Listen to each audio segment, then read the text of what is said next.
പർവ്വതം മാറിയാലും കുന്നുകൾ നീങ്ങിയാലും നിന്ദയ എന്നെ വിട്ട് മാറുകില്ല. എന്നോടുള്ള നിന്റെ ദയ എത്ര വലിയത്, എന്നോടുള്ള നിന്റെ കൃപ എത്ര വലിയത്.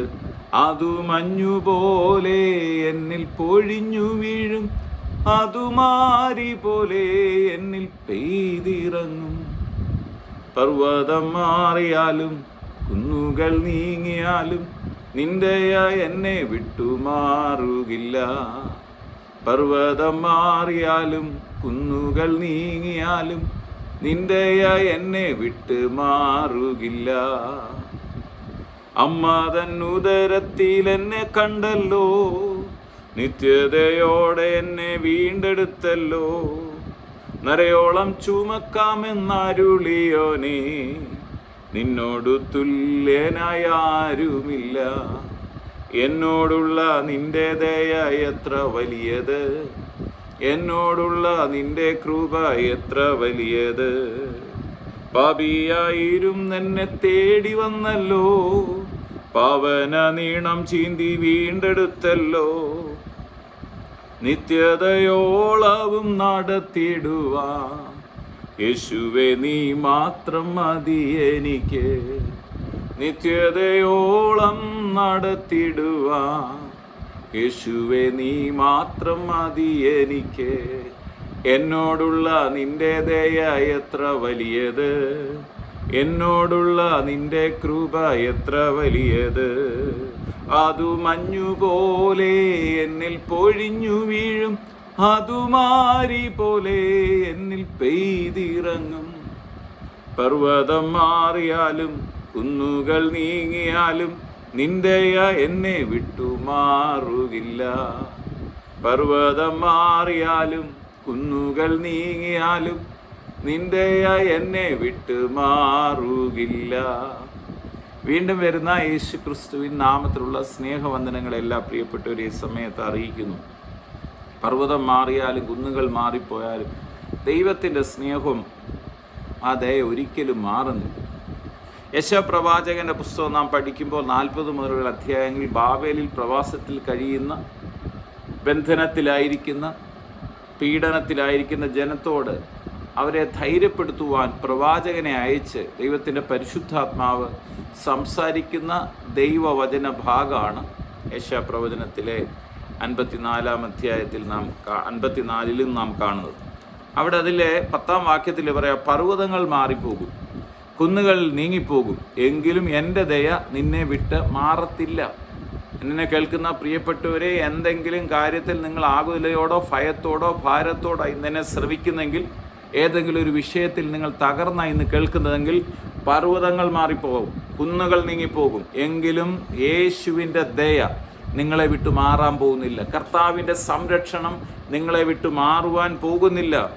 അത് മാത്രമല്ല, അവിടെ പറയാണ്, എന്ന് നിന്നോട് കരുണയുള്ള യഹോവ അരുളി ചെയ്യും. ഈ അധ്യായത്തിൽ ഉടനീളം ദൈവത്തിൻ്റെ കരുതലിനെ കുറിച്ചും ഒക്കെയാണ് പറയുന്നത്. അതിൻ്റെ 5-ാം വാക്യത്തിൽ പറയാണ്, നിന്റെ സ്രഷ്ടാവാകുന്നു നിന്റെ ഭർത്താവ്. ദൈവം നിനക്ക് ഭർത്താവായി മാറിയിരിക്കുകയാണ്. യേശു ക്രിസ്തുവിനെ കൈക്കൊണ്ടപ്പോൾ മണവാട്ടി മണവാളൻ പോലെയാണ്. ദൈവം നിനക്ക് അപ്പോൾ സൈന്യങ്ങളുടെ യഹോവ എന്നാകുന്നു അവൻ്റെ നാമം. എന്നിട്ട് പറയാണ്, ഇസ്രായേലിൻ്റെ പരിശുദ്ധനാകുന്നു നിന്റെ വീണ്ടെടുപ്പുകാരൻ. ഇസ്രായേൽ ജനത്തോട് പറയാണ്, ചോദിക്കാനും പറയാൻ ആളുണ്ടെന്നുള്ള രീതിയിലാണ്. ഇവർ തകർച്ചയുടെ നടുവിലിരിക്കുമ്പോഴാണ് പരിശുദ്ധാത്മാവ് സംസാരിക്കും. ഇന്ന് എന്നെ കേൾക്കുന്ന പ്രിയപ്പെട്ടവരെ, നിങ്ങളൊരു വിഷയത്തിൻ്റെ നടുവിൽ ആരും നിങ്ങളെ സഹായിക്കാനില്ലാതെ ഇരിക്കുന്നതാണോ നിങ്ങൾ ഈ വചനം കേട്ടുകൊണ്ടിരിക്കുന്നത്? നിങ്ങൾക്ക് ചോദിക്കാൻ ആളുണ്ട്, നിങ്ങളെ സ്നേഹിക്കുന്നൊരു ദൈവമുണ്ട്, നിങ്ങൾക്ക് വേണ്ടി ഒരു സൃഷ്ടാവ് ജീവനോടെ ഉണ്ട്. യേശു മണവാളനായി നിങ്ങൾക്ക് യേശുവിനെ സ്വീകരിച്ചതോടെ നിങ്ങൾ ദൈവമക്കളായപ്പോൾ തന്നെ ഒരു മണവാട്ടിയായി മാറിയിരിക്കുകയാണ്. ഇവിടെ അതാണ് ഉദാഹരിക്കുന്ന ഇസ്രായേൽ ജനത്തോട് പറയാണ്, നിന്റെ സൃഷ്ടാവാകുന്നു നിന്റെ ഭർത്താവ്, സൈന്യങ്ങളുടെ യഹോവയാകുന്നു അവൻ്റെ നാമം, ഇസ്രായേലിൻ്റെ പരിശുദ്ധനാകുന്നു നിന്റെ വീണ്ടെടുപ്പുകാരൻ, എന്നെ വീണ്ടെടുക്കും. എന്നിട്ട് പറയാം, സർവ്വഭൂമിയുടെയും ദൈവം എന്ന് അവനെ വിളിക്കുന്നു. നമ്മൾ ആരുടെ മക്കളാണ്? ആരാണ് നമ്മുടെ ജീവിതത്തെ വഴി നടത്തുന്നത്? സർവശക്തനായ ദൈവം. എന്നിട്ട് പറയാണ്, ഉപേക്ഷിക്കപ്പെട്ടു മനോവശത്തിരിക്കുന്ന സ്ത്രീയെ എന്ന പോലെ യഹോവ നിന്നെ വിളിച്ചിരിക്കുന്നു.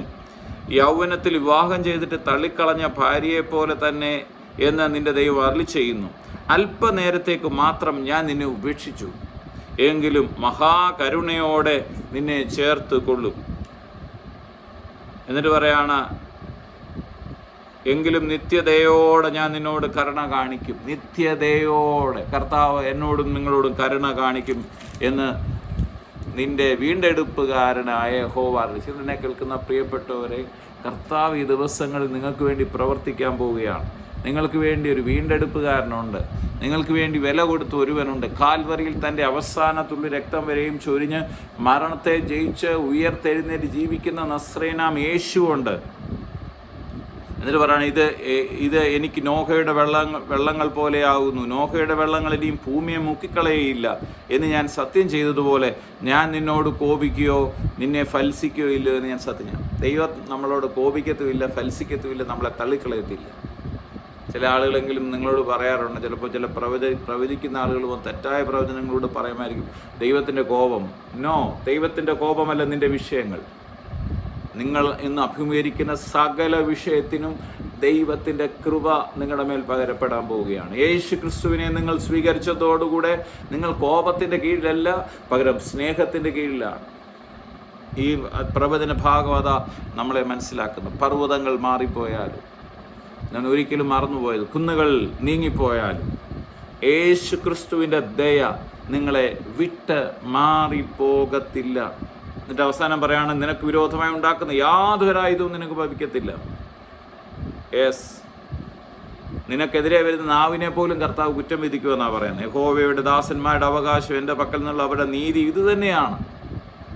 എന്താണ്? വിരോധമായി ഒരായുധവും വലിക്കത്തില്ല. ആരെങ്കിലും എതിരെ സംസാരിക്കാൻ പോയാൽ അവരെ കർത്താവ് കുറ്റം വിധിക്കും. യെസ്, നിങ്ങൾ കർത്താവിന് വളരെ പ്രിയപ്പെട്ടവരാണ്. യേശുവിനെ സ്വീകരിച്ചതോടുകൂടെ നിങ്ങൾ ദൈവമക്കളായി മാറിയിരിക്കുകയാണ്. അതുകൊണ്ട് ധൈര്യമായിരിക്കുക. പർവ്വതങ്ങൾ മാറിപ്പോകും, ധൈര്യത്തോടെ വിളിച്ചു വേണം. കുന്നുകൾ നീങ്ങിപ്പോകും, എന്നാലും കർത്താവിൻ്റെ ദയ എന്നെ വിട്ട് മാറത്തില്ല. നിങ്ങളിന്ന് അഭിമുഖീകരിക്കുന്ന സകല വിഷയത്തിനും വിടുതലുണ്ട്. പ്രാർത്ഥിക്കുക. പിതാവേ, പ്രാർത്ഥിക്കുന്നു യേശു ക്രിസ്തുവിൻ്റെ നാമത്തിൽ ധൈര്യത്തോടെ ഈ ദിനങ്ങളിൽ ദൈവസന്നിധിയിൽ തുടരാൻ ഈ വചനം കേൾക്കുന്ന ഓരോ പ്രിയപ്പെട്ടവരെയും സഹായിക്കണമെന്ന് പ്രാർത്ഥിക്കുന്നു. ഇവരുടെ മുമ്പിൽ നിൽക്കുന്ന പർവ്വത സമാനമായ വിഷയങ്ങൾ സമഭൂമിയായി മാറട്ടെ, കുന്നുകൾ നീങ്ങിപ്പോകട്ടെ, കർത്താവിൻ്റെ ദയ ഇവരുടെ മേൽ വ്യാപരിക്കട്ടെ. ഈ വചനം കേട്ടുകൊണ്ടിരിക്കുന്ന രോഗികളായിട്ടുള്ളവർ യേശുവിൻ്റെ അടിപ്പിണരാൽ സൗഖ്യം പ്രാപിക്കട്ടെ. പ്രത്യേകിച്ച് ഉദര സംബന്ധമായ ചില രോഗങ്ങളാൽ ഭാരത്തോടിരിക്കുന്ന പ്രിയപ്പെട്ടവരുടെ മേൽ കർത്താവിൻ്റെ മഹത്വം ഇപ്പോൾ വ്യാപരിക്കുന്നു. രോഗികൾ സൗഖ്യമാകും, അത്ഭുതകരമായ വിടുതലുണ്ടാകും. യേശു ക്രിസ്തുവിൻ നാമത്തിൽ പ്രാർത്ഥിച്ച് അനുഗ്രഹിക്കും. സകല മഹത്വവർഗപ്പെട്ട കുഞ്ഞാടുകൾ യേശുവിൻ പൊന്നുനാമത്തിൽ പിതാവേ, ആമേൻ. പർവ്വതം മാറിയാലും കുന്നുകൾ നീങ്ങിയാലും നിന്ദയ എന്നെ വിട്ടുമാറുകില്ല.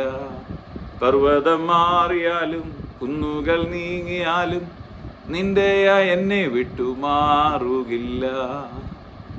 പർവ്വതം മാറിയാലും കുന്നുകൾ നീങ്ങിയാലും നിന്ദയ എന്നെ വിട്ടുമാറുകില്ല.